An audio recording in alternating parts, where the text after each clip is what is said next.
Hello and welcome again.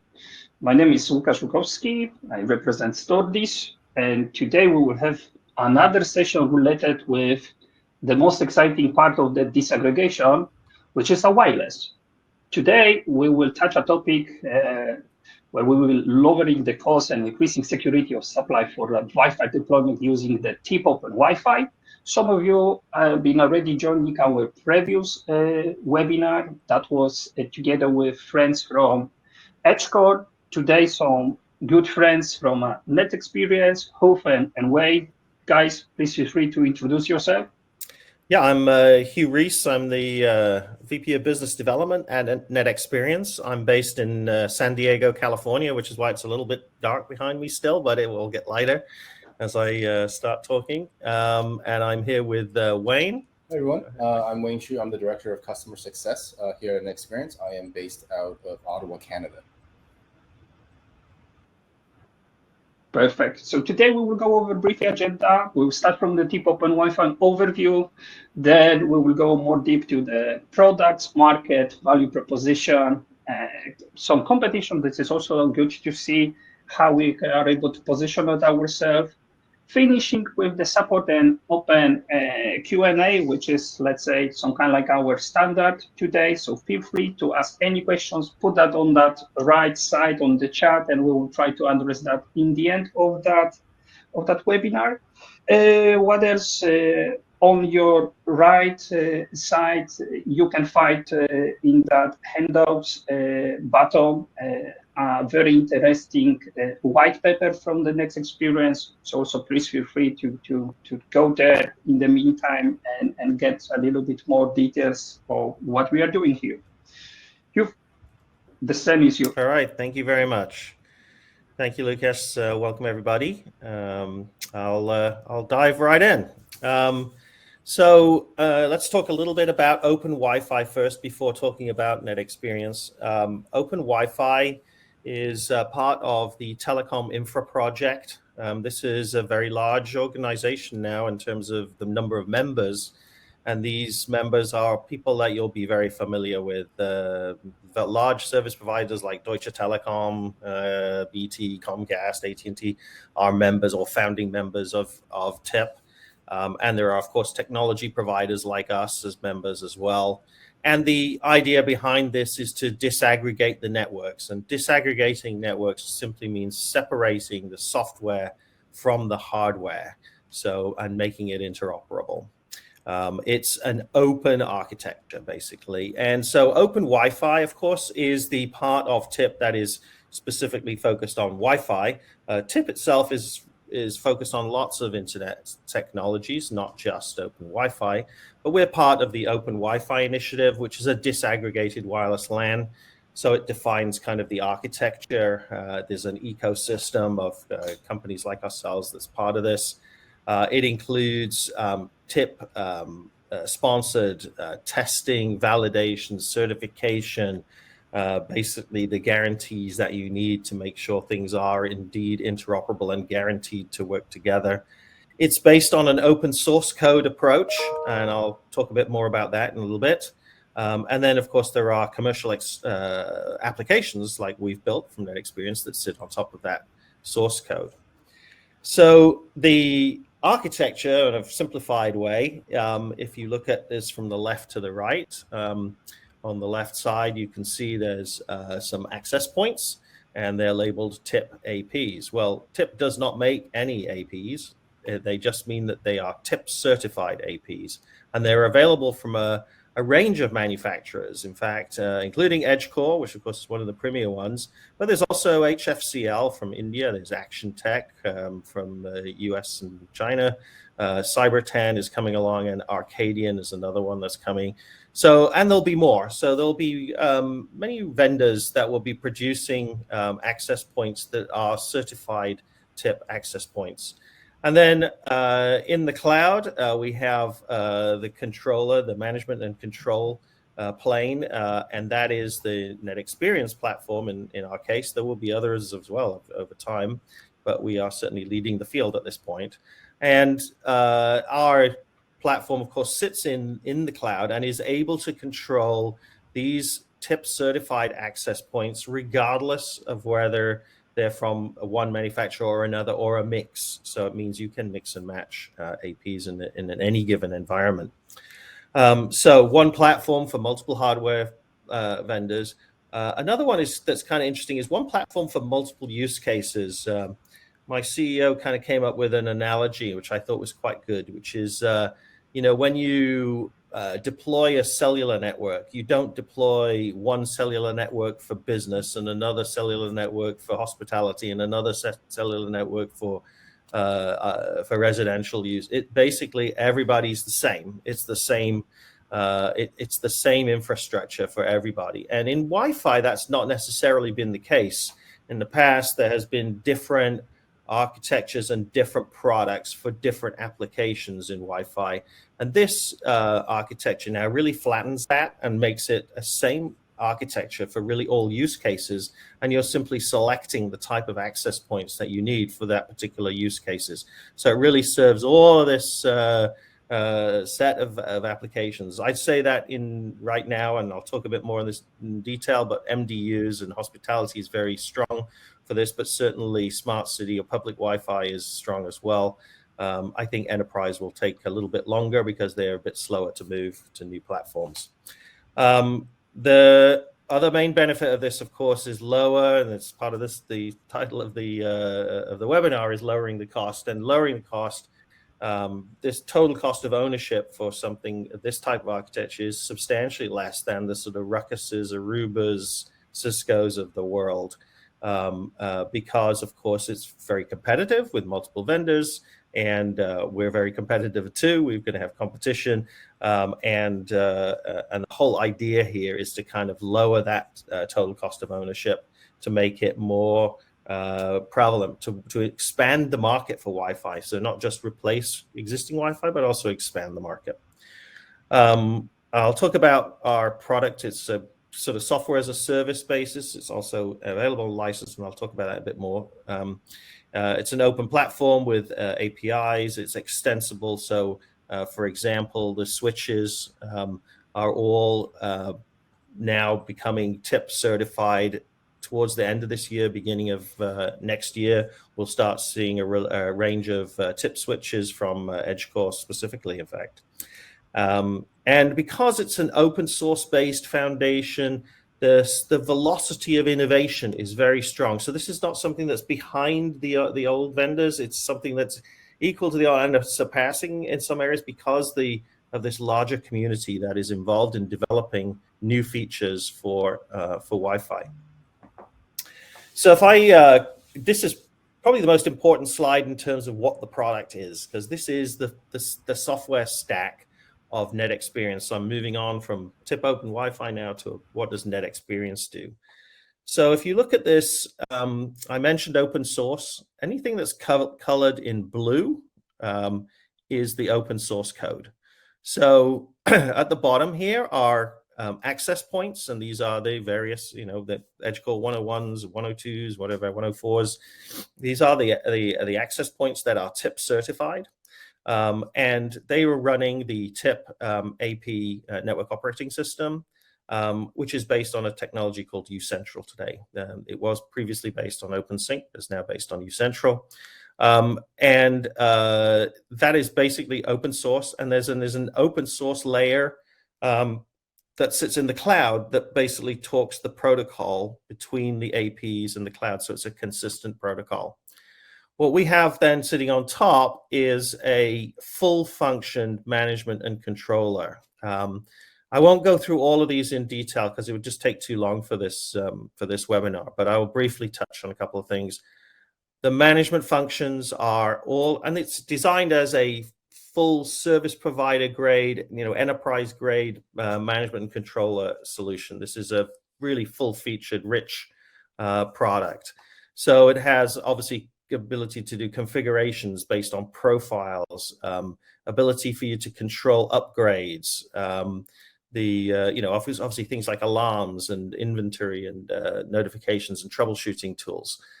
In addition to all the management tools, there's also a complete set of controller tools. So this is the automatic part of the product where it's doing the automatic channel selection, automatic cell sizing, client steering, band steering. So it's basically looking at the environment with the APs and making those decisions to make sure that the client gets the best possible experience, either connecting to the wireless LAN or getting the best performance out of the wireless LAN, especially in an environment where there may be many, many APs relatively close together. We do support things like mesh and quality of service. In fact, we have a quality of experience engine based on this is the new stuff, the sort of machine learning AI technology that's built into this. Is part of the controller, and actually will become a larger part of this over time. There's a lot of research going on to this and a lot of new functionality coming in that's designed to automatically detect and correct and self-heal a wireless network to, again, ensure the best possible connectivity, and if you're connected, ensure the best possible performance without human intervention having to sort of turn knobs and change things. Lots of analytics, some UX platforms. I'll talk about that a little bit more detail. Monetization through captive portals. We are also a full supporter and compliant with open roaming and Passpoint.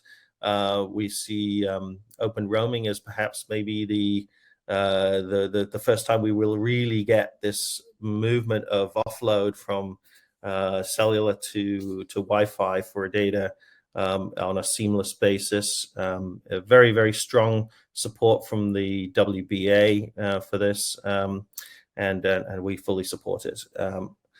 I won't talk about, there's lots of other things to talk about, but I'll basically say that all of this functionality here, everything you can see in these green boxes is available through API as well as through the GUIs that Wayne is going to demo in just a second, or at least talk about. So the APIs are very rich, and you can use our product completely headless. You don't have to use the GUIs at all. You can just use everything through APIs.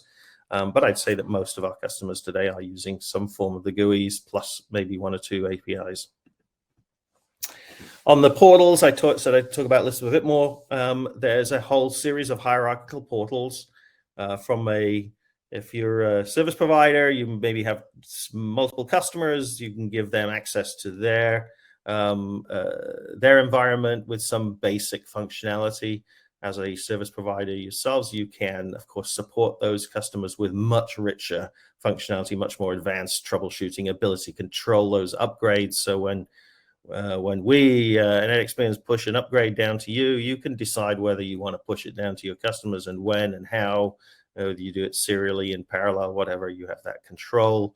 Lots of advanced troubleshooting functions as well. We also have some iOS and Android apps. These are primarily for deployment, for the ability to scan serial numbers or QR codes and take a picture of the AP so you know where it is. It automatically finds its profile, etc., based on that. So it means that you don't need wireless engineers to install APs. So I'm going to turn that over now to Wayne, and he's going to just talk briefly and show you at least some screenshots. We don't really have time to do a full demo today, but of course we can do that later on if anybody wants to see one. Great, thanks you. Yes, so this page right here is our cloud dashboard, and this is on a per customer account basis. And this page is designed to give you a high-level overview of what is happening in your network. So it provides useful information on things such as how many access points are provisioned for the particular customer, how many are online and serving clients, how many clients are on the network between the different radio bands, as well as how much traffic they're doing. A little bit further below, you have the breakdown of access point vendors, client vendors, as well as any active alarms that are being raised on the system. We can go a little bit deeper, and at the individual customer level, you can see this is the list of client devices broken down by location. So in this particular screenshot, the top level network location is selected. So this would be all the clients that are currently connected to the network at that particular customer. And you can drill down further into a particular location to filter just the clients that are connected to that in a particular location, or you can drill down into a individual client as well and see the history of that client over time. So you can see there's a lot more details here on a particular client compared to the previous page. And similarly, we have the same type of information available for the access point itself as well. So this is a high-level overview of all the access points in the network. And like the client's page, you can also drill down on a per location basis and filter these access points by location. And also you can drill down by clicking on any of these access point rows, and you can see the actual details of how that particular access point is operating. So things like CPU utilization, memory utilization, how many clients connect to that particular access point, the breakdown between radios, and some operational and identification information for the access point. All right, so that's kind of it for the screenshots, and if anybody's interested, we can definitely schedule a full demo later on. Back to you, Hugh. Thanks. Oops, sorry, thank you, Wayne. Yeah, so obviously that's very quick going through some screenshots there, and of course it doesn't really do it justice. I think you have to kind of see it in real life, and of course, ideally, of course, play with it in real life, and we have free trials available, so you're very welcome to try it yourself. There is also a video on the NetExperience Google channel that has a video of our CTO who's goes through probably about an hour of more detail of what Wayne just did, but showing it in real time, kind of going through stuff. I think other than that, of course, we can also schedule demos with Wayne and his team for anybody that wants to go into more detail. Okay, so moving on beyond the product a little bit, the access point portfolio. I think this is worth definitely worth showing, because it's you can see down here these are indoor 2x2s all the way down here. These are indoor 4x4s down here. These are outdoor 2x2s and outdoor 4x4s. What I think this really shows, you see all the edge core ones that are scattered in here, which are very popular. What this really shows is like a superset of access points that you can deploy. In fact, I think at current count there's about 25 SKUs in OpenWiFi. So it means that one of the other parts of the title of this is increasing security of supply. This is really beneficial in having this, because it means that you've got some ability to obtain APs from different vendors if any vendor should run into trouble in terms of being able to deliver, which is obviously a key issue going on right now with the traditional vendors, for example. So, and again, we're going to see a lot of advances here. We've got the new Edge Core EAP 104. This is very popular in terms of people waiting for the samples. This is a hospitality wall mount AP. I just saw the first few myself last week at the High Tech show in Orlando, Florida, where EdgeCore was showing those. Looks really really nice unit. I think that's going to be very well designed. I think that's going to be a very popular device certainly for hotels and hospitality. Maybe MDUs and things as well. We'll see, but it's that's a very nice device. And of course, the EAP 101 and the 102, which are the 2x2 and the 4x4 respectively, ceiling mount APs are very popular and very, very good. I actually run those in my house. Very, very good. So key market verticals. I sort of touched on this a little bit in earlier on.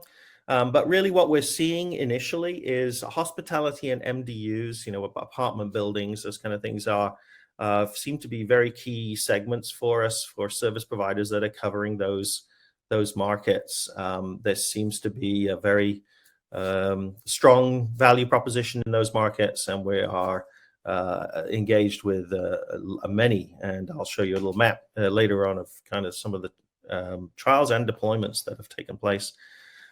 Schools and universities, so college campuses seem to be quite popular as well. Talk about that in a little bit more. And then perhaps thirdly, SMBs that are supported by MSPs or service providers of some kind. And last but not least, public Wi-Fi. As I say, not really enterprise yet, but I think that will come a little later. as they become more aware and see more deployments of Open Wi-Fi. I think enterprise will also certainly start to adopt Open Wi-Fi. Some customer examples, just to let you know, how real this is. So our biggest customer, to be honest, today is a company called Boingo. You may be very familiar with them in airport Wi-Fi, but they provide a lot of Wi-Fi hotspots, and they provide MDU locations in the United States. We are right in the middle or start of deploying 68,000 APs in multiple MDU locations across the United States. A lot of these are military barracks. They have a contract with the US Army to supply Wi-Fi in the military barracks for the soldiers. And they, of course, are very strong Wi-Fi users. There's a lot of gaming going on in particular. So very, they kind of push their Wi-Fi hard. So they're deploying it right now. And, why did we win? Well, obviously, ability to supply is number one. Lower cost, of course, number two. And in their specific case, rapid feature release. And that kind of goes back to that, velocity of innovation that I was talking about earlier. They had features that they needed that weren't available at the time when they started to do the evaluation about 9 months ago. And some of those features were literally designed and developed and released in like a month. So very, very quick delivery to meeting their requirements. Another one that we're right in the middle of evaluation right now with single digits. This is a very large service provider for hotel chains, and we're involved with the Hyatt hotels. We're just really starting that product. They're in lab evaluation, so they're not in field trial yet, but I think it's worth mentioning because it's a very large hotel chain. The Hyatt hotels worldwide are looking to lower their costs, and they want the ability to order from multiple vendors. So they have a real sort of requirement there to increase their security of supply. And they want a single system for all future Wi-Fi. Currently, they're using Hyatt and single digits are using Aruba, Ruckus, and Cisco, and they really that's none of those obviously work together. You can't use an Aruba controller with a Ruckus AP and vice versa. So this is the Open Wi-Fi is very attractive to both Hyatt and to single digits. So we're moving along with them quite rapidly. Then one I mentioned in terms of universities, so we deployed Kenyatta University in Kenya deployed with campus-wide Open Wi-Fi. And I think the reason that we won that is that they, of course, have relatively low budgets. Africa's budgets are very constrained. So they have low budgets, but they wanted extensive indoor and outdoor Wi-Fi access points across the entire campus, and they chose 2 different independent AP vendors to do this, combined with NetExperience. So those are some examples of some of the customer wins. There's I'll come on to a map with some other ones too. So our positioning for Open Wi-Fi is basically we have tier 1 vendor capabilities. So this isn't a second tier thing. This is a tier 1 vendor capability range of features, and but with one architecture supporting multiple use cases at a much lower cost. And the supporting messages behind it are things like advanced troubleshooting is built into the system to at least reduce the need for any kind of truck roll or personnel visiting sites. It's a lower CapEx and OpEx, and it's enabled by that Telecom Infra Project ecosystem, which results in this speed of innovation. Competition, there's Ruckus, Ubiquiti, Aruba, Cisco, Meraki. These are the kind of people that we run into every day. Ruckus, other than some of the feature set where we have a much better TCO and better, I think, troubleshooting features. But the main issue here is Ruckus has severe ongoing supply issues, which is not an issue for Open Wi-Fi. And that is definitely caught. I mean, it's kind of helped us, of course, luckily, because people are saying, oh, I can't even get the product from Ruckus, so I've got to look for something else. And I think we're being beneficiary of that. Ubiquiti, I think we have a richer feature set. We have advanced troubleshooting features at a very similar price point to Ubiquiti.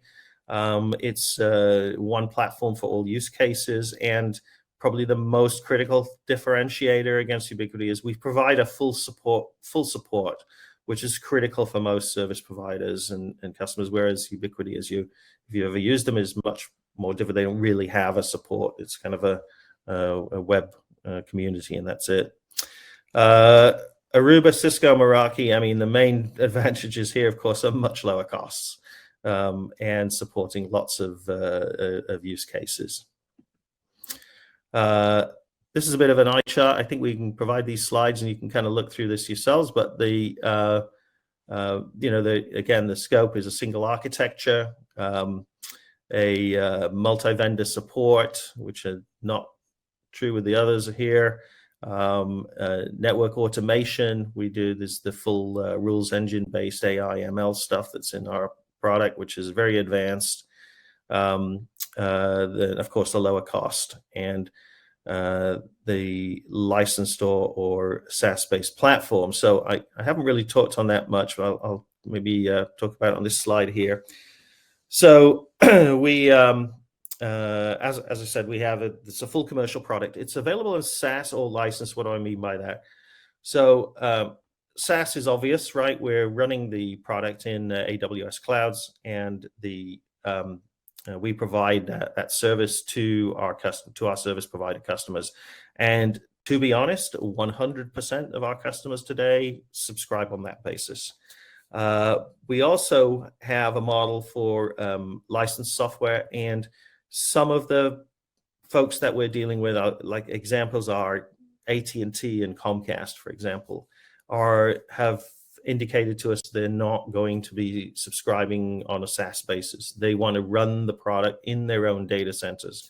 They're very large. They have a lot of potential deployments, many tens of thousands, if not hundreds of thousands of APs, and they would like to run it in their own data center. The cloud offering is it's a modern architecture. It's a Kubernetes-based cluster. It'll run on AWS, it'll run on Azure, it'll run on OpenStack, and so they are planning on deploying it in their own data centers. So we do support that model, at least if the volumes are reasonably high.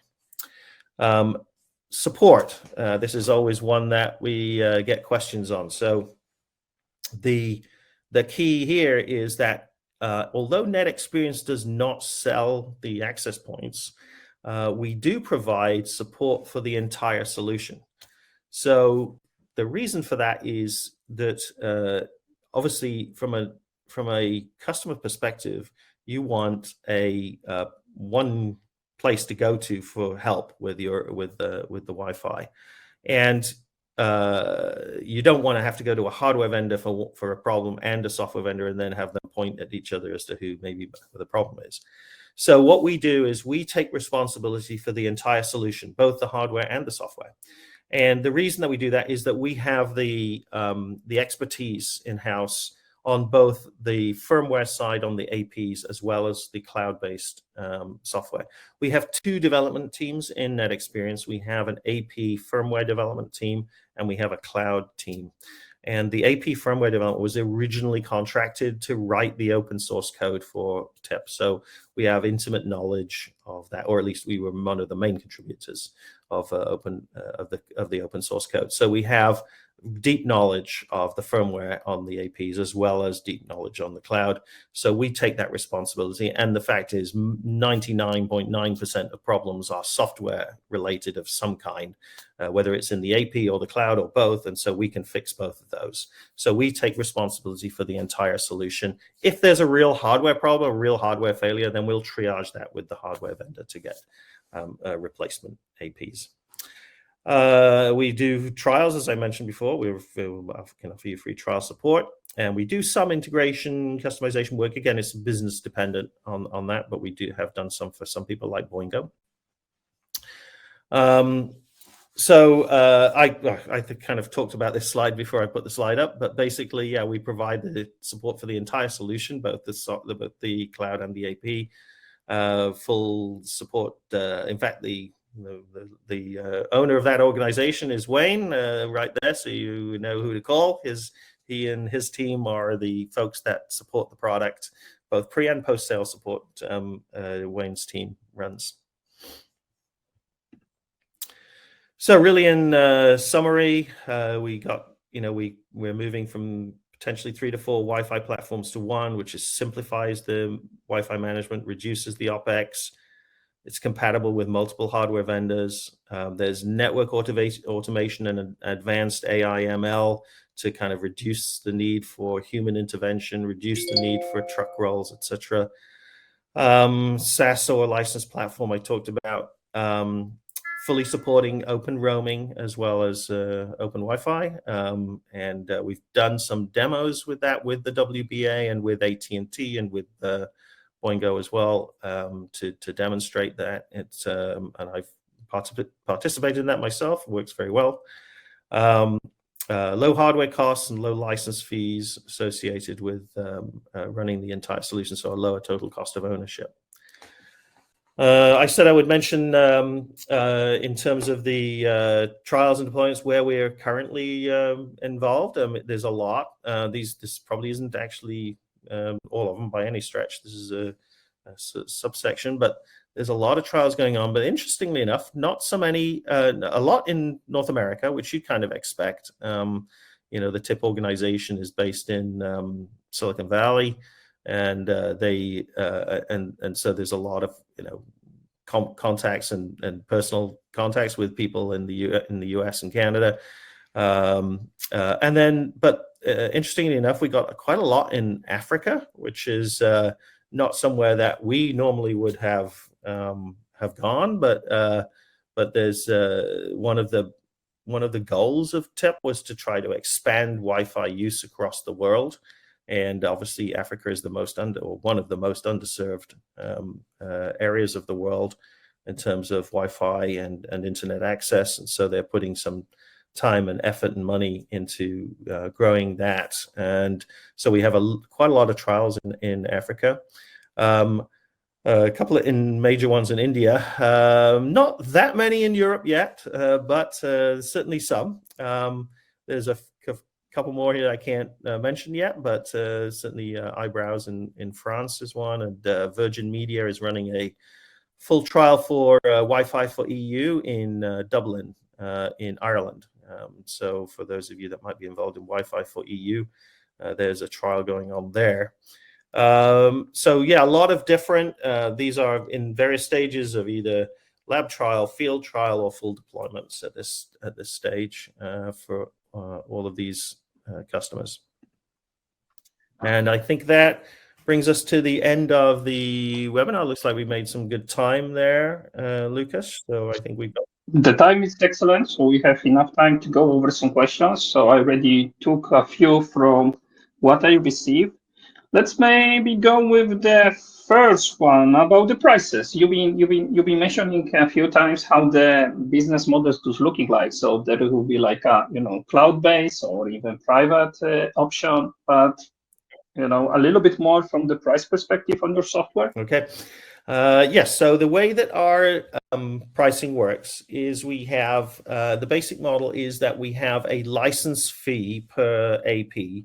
And that is a one-time perpetual license for that access point. So for the life of that access point. And that pricing in US dollars is around, it varies depending on the type of AP, but somewhere around $70 for an access point would be the licensing. Then that includes the first year full maintenance and support. From year 2 through year N, whatever the life of that AP is, we have a small annual fee for support, maintenance, upgrades, etc. It's in the sort of $15-$20 range per AP for the annual, 2 through N. So that's the way. It's very simple. There's no additional charges beyond that. That is the way it goes, and we of course happy to provide quotes through STORDIS for anybody that wants to have a more accurate for their specific. And it's just maybe also like an explanation. And as I believe the license could be, let's say, transferred from the APA to APB if needed, yeah, because of maybe some fail or maybe because of the network upgrades. Yes. Is that the case? Absolutely, yes. Yeah. Yes, Okay. that's true. Yes. Another one, that one is in fact coming from myself. So you've been mentioning about some Android application like a QR code scanning for a faster deployment. Yeah. So how you are managing that? The traditional vendors, if I can call them, they have a full visibility on the serial number or the inventory. Yeah. But here we are dealing with a multiple of the hardware providers with maybe a little bit different QR codes, serial number structure, and so on. So that is really interesting. Yeah. Wayne, do you want to answer that question? Maybe so. The way that our mobile app scanning works is that there's a there's a QR code based scanner, and then there's a traditional 2D barcode based scanner. And so depending on the particular hardware manufacturer, what they put on the label, if they support the QR code, we can scan the QR code. And if they do not have the QR code, they typically have a traditional barcode with a MAC address that we can scan. And that MAC address is tied into the TIP PKI that is installed on that particular access point using that certificate ID. So those things by the TIP standard would match, and that is the asset ID that we use to track the cloud. Yeah, I think it's probably worth mentioning that we didn't really talk about the security stuff, but every AP has a certificate. It's a DigiCert issued certificate on the AP, which corresponds obviously to that MAC address for that AP. So that's how it's tied in. Got you. Thank you. Another question from Mark. How to get an access to the APIs? So is that possible at all? Yes, absolutely. So like Hugh mentioned earlier, that everything that you see on the portal is available via API. And I'd be happy to schedule some time and do a deeper dive. But at a high level, once you have an account on the portal, your credentials can be used to access the API, and we have a documentation for all of the APIs that are accessible. Perfect. Hope that it is on. Yeah, thank you. Next one. How does the solution support MPSK tabs functionality? And could you go a little bit deeper there? So, MPSK, which is multiple PSK, is a solution that has has become very popular in the last couple of years. And NetExperience supports two different types of multiple PSK. One is with an external radius server integration, and this could be a dedicated gateway on site that stores all of the user and key information. Or alternatively, the cloud platform can store all of the key information and would not rely on an external radius server. So there are multiple ways that we can integrate into an existing deployment or a new deployment using multiple PSK. Perfect. Thank you. The next two, I believe, more you or both of you, and about that AI functionality. This is something always fancy. So how far you are? It's already, let's say, the mechanisms are already there, or this is something that we are expecting soon. I know that this is our first meeting, so maybe not disclosing how your also roadmap is looking like, but the question is, what you can share today, tomorrow. Sure. Yeah, I'll take that. So it's a good question, because this is definitely an area of ongoing, as I said, research and development and deployment. So this will be something that will improve significantly over probably coming years. Not talking weeks or months. We're talking years here. So what's happened is we have the basic sort of ML engine and the AI functionality that's built into the product.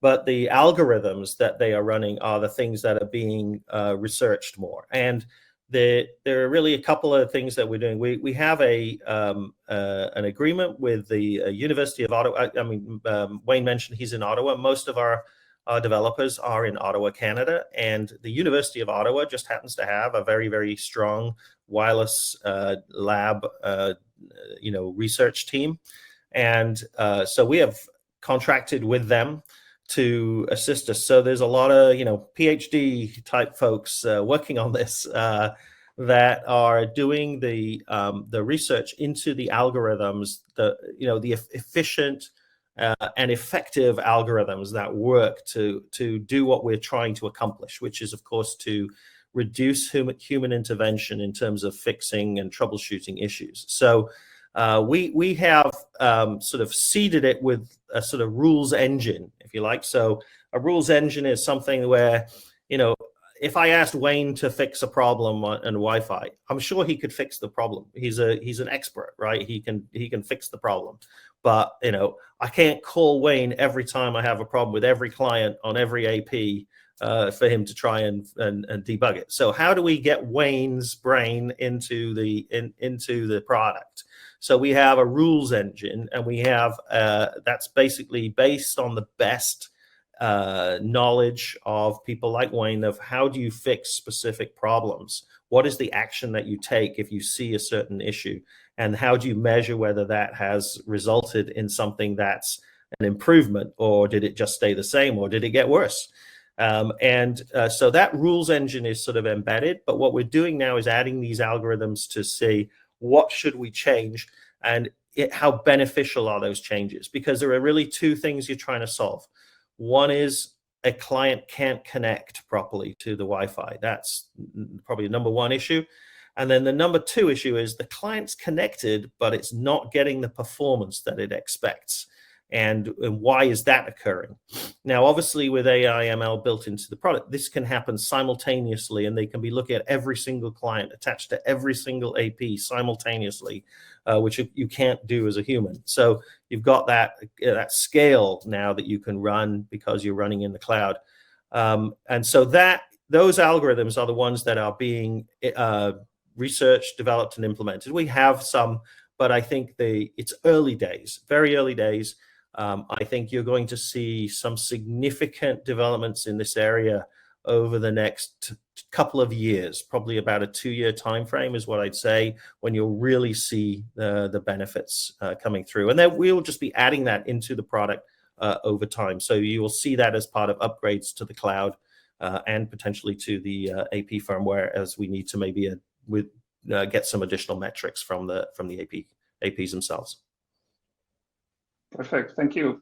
Next one, we still have some time. So the question is, believe that the biggest deployment is the more cost efficient in your solution. So is there any defined system number of the APs when you are getting most benefits on the cost side? If I am understanding correct the questions, do you have some kind of like a price erosion model based on the number of the APs being on the field deployed? Yeah, I mean, I think as with almost any other product, obviously the higher the volumes, the lower the prices tend to go, and that's not just from the NetExperience side, but also, of course, from the access point vendors side. I'm sure, Lucas, you could speak to that with regards to edge core pricing, for example, which I'm sure is based, I know, is based on volume, right? If it's a very, very low volume, you're going to pay a higher price than if you're a very high volume.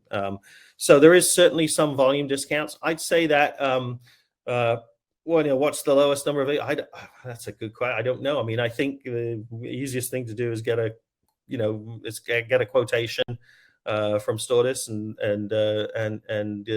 see if it meets your requirements and is lower price than the existing vendors. I think the existing vendors are not cheap at very low volumes either, and I think it still will follow the same ratio of certainly like a 50% type cost savings over the Ruckuses, Cisco's, Arubas, etc. Absolutely. And I believe that we went to the end. I don't see any questions. I also believe that you answered basically on everything from my notes. Okay. Maybe the one word to add. As a STORDIS, we built relative nice local stock for the open IPs. So those mentioned EdgeCore, 101, 102, also coming soon, and very exciting 104 with some kind of like a switch combination, are available locally here in Europe. We have around 1,000 of those different IPs. And together with EdgeCore, we are starting like a nice campaign for the proof of concept for a tries under some support coming directly from EdgeCore. I have in mind like a not for sale condition. So we will be informing you all when that will start. I'm sure that we will also combine that with the access to your clouds. You've been already mentioning that the tries are not an issue. So hopefully we will be able to improve that map with the Europe, with all, let's say, more names from our region. I would like to take also the time to really appreciate and say like a great thank you for both of you. I see that slowly the sun is starting at your end. Yeah, I got a little bit of light behind me now. Yes. You will get the light. We are almost there. So once again, I appreciate for the time, gentlemen. I appreciate for all who've been joining us today. Like always, we will do some follow-up. Those materials, those slides, those videos will be available. But please feel free to reach out directly to us, directly to the NetExperience gentlemen, and see you soon once again.